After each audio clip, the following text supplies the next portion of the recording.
দরজা খুলতে পারিস না কেন ডেপসি মুখী লুল্লু প্রাণী সব। এ আস্তে, একদম গ্লাস পাছায় ভরে দেবো জানিস। একটু ঝুঁকে ঝাড় দাও, আরো ঝোঁকো।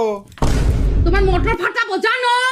আমি এইসব ফাটা বিষাক্ত জানিয়া কাটতে পারবো না। ছি বচকা গন্ধ। এই নিচে বসো। আমার পাছায় ভরা দাদা, কি করে নিচে বসবো বলো। এই কি করছো তুমি? পেঁয়াজ কাটছি দেখতে পাচ্ছ না? ঢ্যামনা পোকার বাচ্চা সব। কি করছো? তোমার মুখেও তো ময়লা ছিল। 50 টাকা দাও ফেসিয়ালের। কে? ফেসিয়াল। দাদা বাবু আমার টাকাটা। দুদিন পরে। এই একদম হুড়ার বাড়ি মেরে দেবো জানিস। এইসব কাপে আমি চা খাই না। এইটাই নিয়ে আসুন।